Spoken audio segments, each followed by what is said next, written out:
All right, let's talk about that little device that's probably in your hand or pocket right now. You know, the one that pretty much runs your entire life. Well, its origin story is absolutely packed with twists, forgotten heroes, and some seriously epic battles you've probably never heard about. Today, we're going to trace the incredible journey of the smartphone.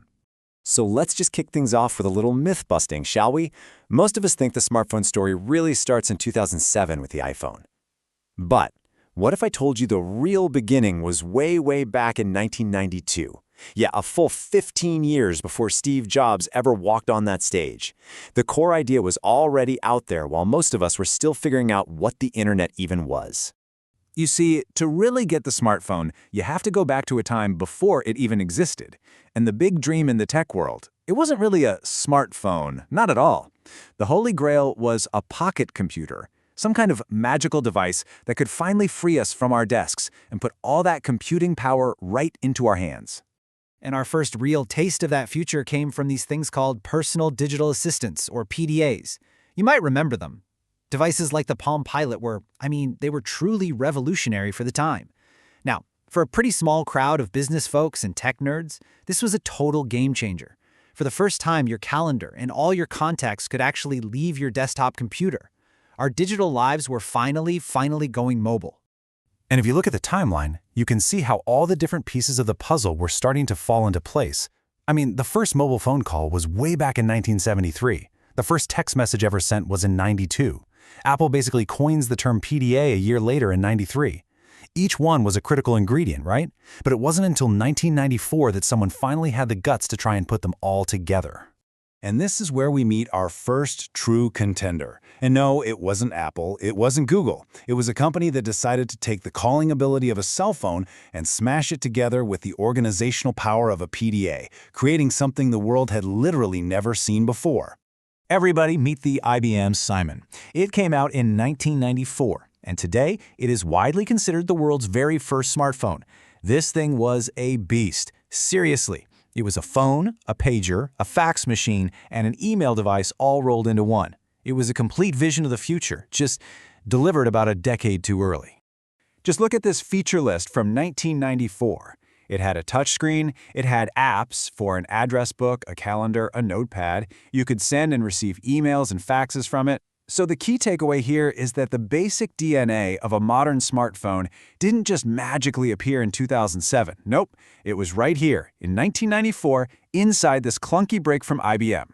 But Simon was way too ahead of its time. It was big, it was expensive, and it just fizzled out. The company that really cracked the code for mobile data was BlackBerry, and their strategy was brilliant. They didn't try to be a computer, they just focused on one single killer feature: always-on email. And for the business world, that crackberry became absolutely essential. They dominated for almost a decade. And then 2007 happened. This was the moment the entire industry, and let's be honest, the entire world got turned completely upside down. The slow, steady evolution of mobile devices was about to get hit by a meteor, and that meteor was called the iPhone. With just these few sentences, Steve Jobs didn't just announce a new gadget, he basically declared a whole new era. He didn't sell it as a better phone, he sold it as 3 revolutionary products in one: an iPod, a phone, and an internet device. That framing was pure genius, and it just completely captured the world's imagination. So what was the big deal? What made it so different? Well, it really boils down to 3 things. First, that multi-touch screen. All of a sudden, you didn't need a stylus or a clumsy keyboard. Your finger was the only tool you needed. Second, it had a real web browser. For the first time ever, you were looking at the actual internet on a phone, not some stripped-down mobile version. And third, it was an iPod. Apple took its most popular product on the planet and built it right in. That combination, that was the magic. Apple's revolution was so complete, so total, that it created a massive power vacuum. The old guard, companies like BlackBerry and Nokia, they were just left stunned. But another tech giant saw a huge opportunity and decided to jump in with a totally different strategy. And just like that, the great smartphone war had begun. And the counterattack came incredibly fast. See, Google had quietly bought this tiny startup called Android way back in 2005. The very same year the iPhone was announced, Google assembled this army of partners, Samsung, HTC, Motorola, and formed the Open Handset Alliance. And just 1 year after that, the first Android phone hit the market. The race was officially on. And you have to understand, this wasn't just two companies fighting over money. This was a battle between two completely different philosophies for the future of mobile. On one side, you had Apple, a polished, tightly controlled experience, closed software, their own hardware, a beautiful walled garden. And on the other side, you had Google's Android, open-source software that any manufacturer could take and use for free. It was a war between control and openness. And the result of that clash? A complete and total reshaping of the mobile world. The old kings were just wiped off the map, and a new global duopoly was born, an order that, let's face it, still defines our world to this very day. And nothing, I mean nothing, captures the fall of the old guard better than this quote. It's from an open letter written by a senior BlackBerry executive back in 2011.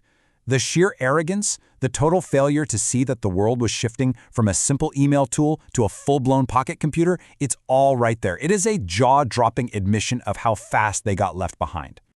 And this number right here is the results of that war. While Apple makes a ton of money on the high end, Android's open philosophy let it completely conquer the rest of the world. By letting tons of different manufacturers create phones for every single price point, Android now powers over 70% of all smartphones on the planet.